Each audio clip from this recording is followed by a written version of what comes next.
Hey everybody, this is herculespetix, founder, curator, docent, and gift shop employee of the herculespetix Academy of Comic Book Studies. Today we're going to continue our look at rip-off comics. We're up to number 5, and another fun issue, chock full of some great cartooning, though once again, some of these strips are not that funny and kind of goofy. But pretty much on the whole, some really nice cartooning. Start off with another Gilbert Shelton Wonder Warthog cover illustrating the story within. And we see all the features, including some new ones. Start off with the Griffith Observatory.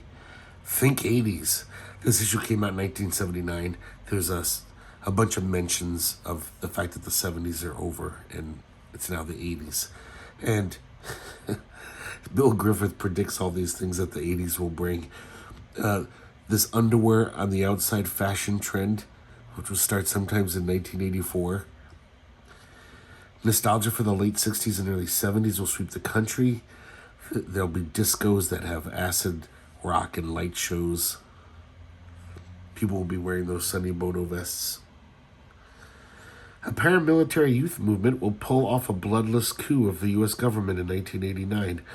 A cloned gay Nelson A. Rockefeller will take over as dictator. So, yeah, he's not dead on with his predictions, but definitely the fact that 60s nostalgia came back, he predicted that. The Fabulous Furry Freak Brothers in Take Me Out, once again by Gilbert Shelton, with a lot of help from Paul Mavridis on the inks. So, God, I love whenever Paul Mavridis inks Shelton. It looks beautiful. Just great stuff. Once again, if you want to really see the story in depth, look at the Fabulous Furry Freak Brother videos that we posted last year. In this one, the Freak Brothers all join local business-affiliated baseball teams, well, softball teams. And, of course, hijinks ensue. This is kind of interesting for Shelton. Look at this very loose, almost like Kurtzman-esque, Jules Pfeiffer kind of drawings here. They, of course, Shelton packs in like so much story into these, I don't know what, 8 pages or something, 9 pages. It's a very entertaining story. We have another cartoon cavalcade by Joel Beck. This is the Bill Bland Show, once again showing the tenor of the times. He's interviewing Alien from the movie Alien, which just came out. And this alien, this xenomorph, is apologizing for Richard Nixon. And all of a sudden he has a seizure. And he's writhing around on the floor, holding onto his stomach. And there's a chest burster, but it's Richard Nixon. It doesn't make much sense, but I thought it was kind of funny. We have the second episode of Mom Squad. Once again, our mom squatters are flying through space, avoiding space trash. And we see this guy out in outer space with a little, spacesuit on. And he's salvaging stuff from this garbage.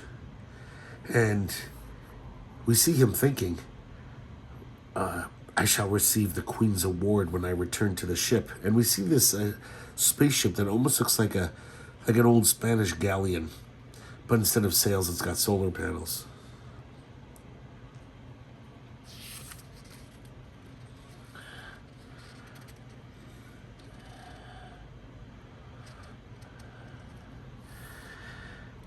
And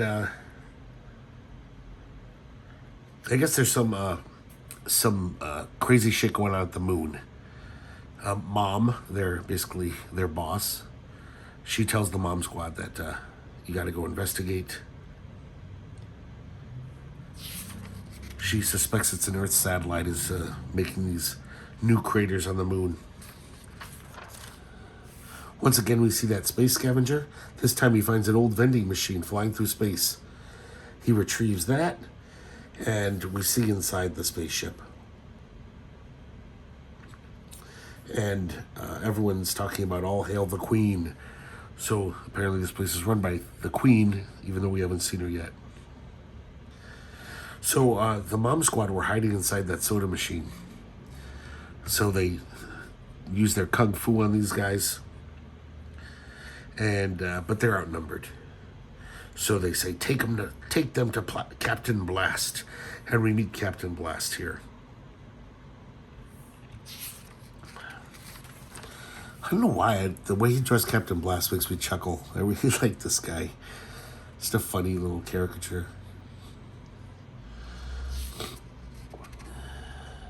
So I guess he admits the plan, tells them their plan. They've been testing this ray, this laser strobe cannon on the moon, and now they're ready to use it on Earth if anyone refuses the Queen's demands. It looks like the first little atoll, a tiny island that they're going to disintegrate as a warning to the entire planet. It's Mom's headquarters. So he's about to press the button. So the Mom Squad make their move. Once again, use their martial arts. Hold it, fat stuff. The other one says, "You're coming with us. We want to meet this Queen." So he says, "Of course. She's having an audience right now." And we see the Queen. She's like a robot lady. She looks like the Jetsons maid with a Princess Leia bun. He runs, Captain Blast sneaks into this robotic throne chair and tells all of the followers, because it's basically a big brainwashing machine, this robot Queen. So using this apparatus, Captain Blast tells everyone to attack the Mom Squad. I keep saying this, but for some reason, I love the way he draws her face, the blonde's face. Excuse me. Ay. So, the Mom Squad kicks some ass, and then they knock off the head of this Queen robot. And they pull some wires, yank some wires, and it stops the brainwashing. So all these guys are like, what am I doing here? So the threat has been neutralized. And Captain Blast escapes in this little pencil-shaped spaceship or shuttle. Now we have a new feature, Time Twisted Tales by Dave Sheridan, which is always nice to get some Dave Sheridan artwork. Still stippling away and using his pointillism. Though I did notice like how much less he uses from his Mother Oats days. It's still incredibly detailed. I mean, look at this, just this panel here. It's just gorgeous. Just drawing these scenes of nature. But just so much less. You almost get the sense that now he's just a craftsman who realizes, I got to put in some texture and shade. But in those old Mother Oats, him and Fred Schreier were just like, we took way too much speed and we're going to be up all night and some acid and we can't stop using ink and going crazy on these pages. So the story starts off, it's 1979, a small farm, and we see this farmer. He hears this giant plop in one of his meadows. Once again, this is such a thing in comics. Using the plop logo whenever you use the plop sound effect. I'm referring to the comic book Plop, the great DC humor comic. I've seen it in so many places, like in mainstream superhero comics, now in an underground. So he goes and looks into this meadow, and he sees this giant castle. And there's a king there, and the king's like, who is this? Is that a magician? He says, I don't know, he just kind of looks like a peasant to me. So they invite him in, the farmer, and it turns out they're a time-lost castle from 987 AD, from somewhere in Britain. Some evil wizard, apparently, some magician, named John Doe the Bad. he put a spell on them because this John Doe wanted to marry the king's daughter. And so, I guess because the king protested, he put the spell on him and threw them into the time stream.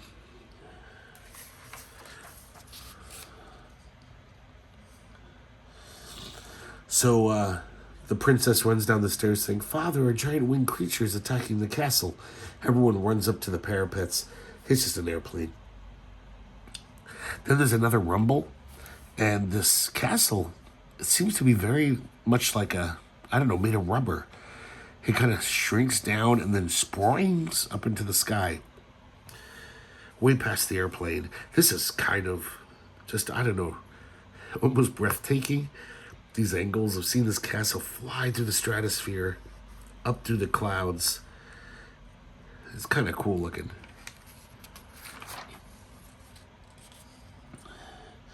Here we get a taste of what like Mother Roach used to be like, the psychedelia. We see some cosmic type crazy shit. Just not nearly as ornate. So the castle lands, they look out, and now they're in the far-flung future. The farmer and these medieval people. And this guy shows up in a little flying kind of egg thing. And he explains to them, he says, "I invented time travel. You guys shouldn't have been able to travel through time." When he realizes what their castle's made of, he says, "Oh, you must be familiar with John Doe." And they're like, "Yes, the evil wizard." And he's like, "Well, John Doe was an associate of mine, and he stole my time travel patents, but didn't quite understand them. So he disappeared." So I guess this John Doe guy from the future, he didn't know what he was doing, got thrown back to the medieval times, and caused all this trouble. Hold on one second. I forgot this guy's name. His name's M.D. Vincent, the guy who invented time travel. So he's got it perfected. So he's like, "Guys, I can send you to any year you want to. I can send you home. But first, let's get John Doe."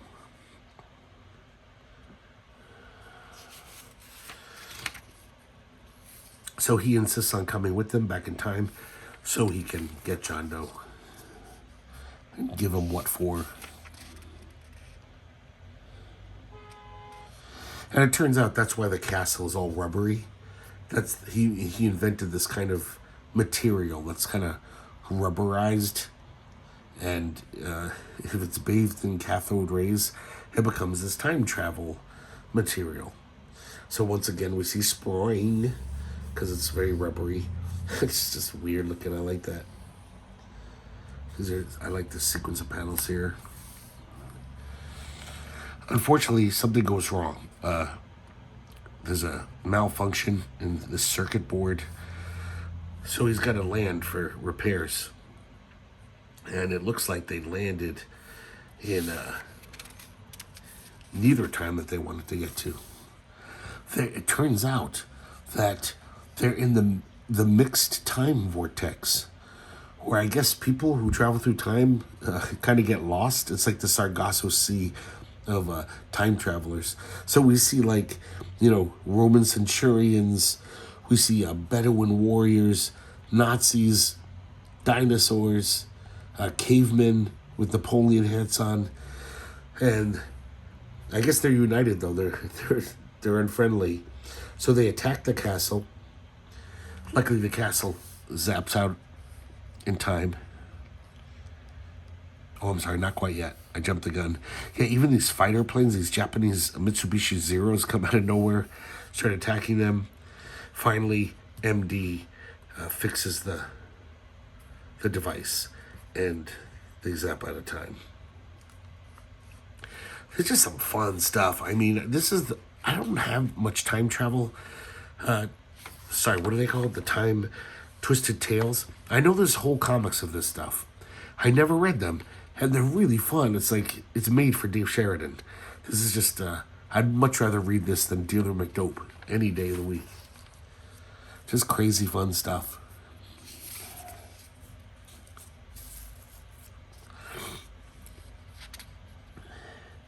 So they make it back to 987, and we see John Doe, and he's running in a panic, and he sees MD, and of course MD's like, "Oh, fancy meeting you, John," and he's like, "Vincent," he's like, "please don't be mad at me, but all the locals here want to kill me after what I did to the king, sending him, on his time trip." It's like, "You're not mad at me, are you?" But this MD Vincent guy's pretty cool. He's just like, "Nah, I should be mad at you, but you probably suffered enough." And then the princess runs towards John Doe and says, "I missed you so much." So it turns out that she was in love with him the whole time. And John Doe tells MD Vincent, he says, "Listen, dude, you gotta help me. She's the love of my life. You gotta help me be with her." So MD Vincent has a mini time device. He gives it to them so they can travel to some place where they'll be left alone. But the king grabs one too and says, "I'm going after him."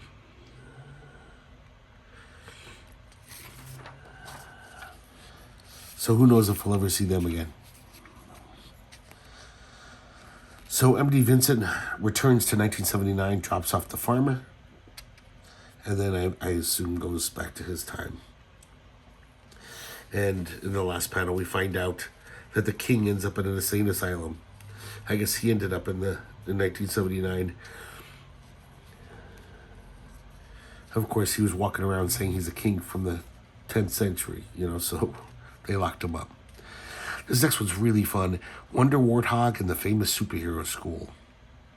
So once again, Filbert Desinx is looking for work. And of course, it's by Gilbert Shelton. I think sometimes I'm remiss in always crediting. It's just that every issue is the same thing. So there you go, guys. By Gilbert Shelton. But I'm sure you probably know that. So Filbert Desinx is totally out of work. And needs money. He's going to the bank to get a loan. And he sees these bank robbers run out of the bank. They seem to be very bumbling bank robbers. Their bullet clip falls out of their gun. The getaway car has a flat tire. The battery's dead. Their bag of money has a hole in it. So Filbert reaches under the hood and he says, "Oh, I know how to get your battery started again. Sometimes you just gotta bang the cable connectors." And then he jumps in the car. He says, "I'm coming with you." I guess he's not desperate. He just figures that maybe he can get some of the loot. And of course they say, "Screw you.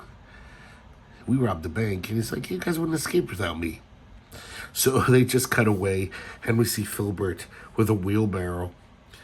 Their getaway car is completely turned into scrap. Like, he totally pulverized it into this little ball of steel.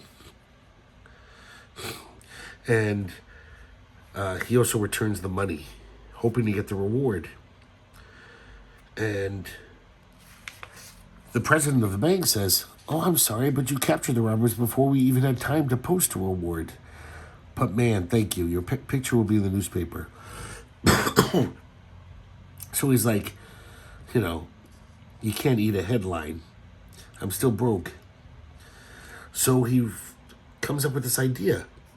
He makes a mail order superhero school. And starts sending out envelopes, sending out letters. And it seems to take off. People, even the most mundane people, they're like, "Yeah, I want to be a superhero." So they send away $10, And once again, Basil Wolverton always figures out the nuts and bolts of these kooky ideas he comes up with. So he really does lay out the whole plan that Filbert has. He sends you a costume if you're a student. Gives you crime fighting tips. So pretty soon he's so swamped with orders that he can't keep up by himself. So he hires all these people to make the costumes, to design the superhero accessories, but just the paperwork is killing him. He can't keep up. He's getting so many orders. So he hires this firm who, with their computers and their automated factories, they totally streamline everything. And now, basically, Filbert, all he has to do is count his money.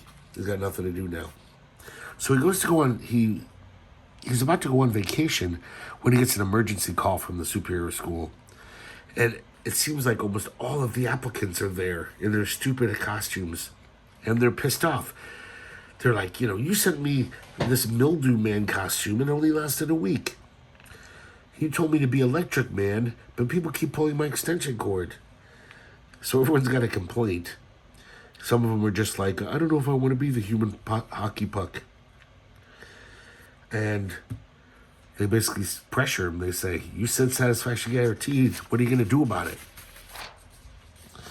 So this is such a weird little 4 panels kind of wasted where Filbert says, I know, I've got this sausage and a loaf of bread. I've got some bologna and I'll make very thin sandwiches so I can feed all 500 people. They're like cellophane thin. And they're like, we don't want a sandwich. String them up. And so, of course, Filbert turns into Wonder Warthog. He's got to. Everyone's terrified. But then he puts back his Filbert Desinix appearance on. And it seems like this ending was wrapped up in a hurry. Because I got to say, first of all, this whole idea, this could be a whole full 32-page comic. Just all the goofy ideas he has for superheroes are pretty funny. Like, just silly, dumb things like Hefty Lady and the Squirrel. Just all these ridiculous superheroes, that's always a pretty good, ripe thing for satire and jokes. But then all of a sudden he says, wait, you know what you guys should do? Is you should rob every bank in Motherlode. And so this crime wave starts with all these weird superheroes. This guy looks like a corn on the cob. Rob every bank in Motherlode. However, the same night, Filbert's guilt-stricken. So he takes all of his recently earned money, which is a lot, and shoves it in the night deposit boxes of each bank to make up for the fact that he encouraged these guys to rob it. It really makes no sense, this ending. I don't get it at all.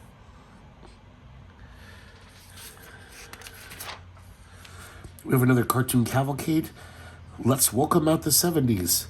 And this one's not that funny. It's just Joel Beck listing off all the kind of weird, annoying things of the 70s. Watergate, discos, pop rocks, Patty Hearst, the oil shortage,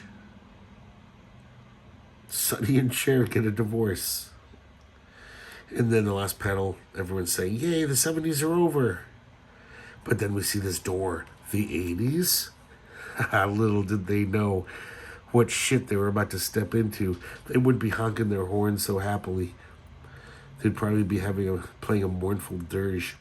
I like how the 80s almost looks like you got Rory Hayes to draw this, some scary, manic nightmare vision. This 40-year-old hippie is just about him running into his old friend, the Abbot, who I assume was a hippie, but now he's got new wave. And I guess he's new wave because he's wearing horn-rimmed glasses and he has short hair. And he now calls himself Elvis Abbott. And it's just, basically the 40-year-old hippie is kind of ribbing him about it. And then finally he just says, well, if it's a good trip for you, man, that's really far out. I can dig it. And it says, thanks and a hit for George DiCaprio, the great underground comic book editor and semi-great writer. And I wonder if this is about him. I wonder if George DiCaprio did this, kind of became new wavy or changed with the times. And that's why he gave him a tip of the hat. I don't know. And once again, one of these great paintings by Gilbert Shelton. This is Welcome to Ripoff Land, which is an amusement park that Ripoff Press is planning to make in 2069. And this one has a lot more references to Ripoff Comics themselves. There's a zippy burger stand. There's a Wonder Warthog wrestling arena. Here's the Griffith Observatory in the back. Even Star Weevils has a little rocket ride. Star Weevils like basically lasted a year or two. Totally forgotten, very disposable. We even seen the cartoon history of the universe land. We see some dinosaurs. Kind of fun. And here's that building we saw in the last painting, the upside down inverted pyramid building. Maybe it was 2 issues ago. I gotta say, I think one of my favorite things of each issue are these beautiful paintings by Gilbert Shelton on the back. And they're always so much fun to look at. And his descriptions are always just kind of fun. Yeah, just another really nice painting. Though Gilbert Shelton is not very good at drawing Zippy. That's terrible Zippy. There you go, guys. Rip-Off Comics number 5. We're halfway done with our look at Rip-Off Comics. Of course, there are many more issues than 10. I just have 10. That's the comic size issues. That's what we're going to look at. So, at least I own. So, we have to look at just them. But hope you guys are enjoying these, and I hope you like today's video. And I also hope to see you next time here at the Herculespetix Academy of Comic Book Studies.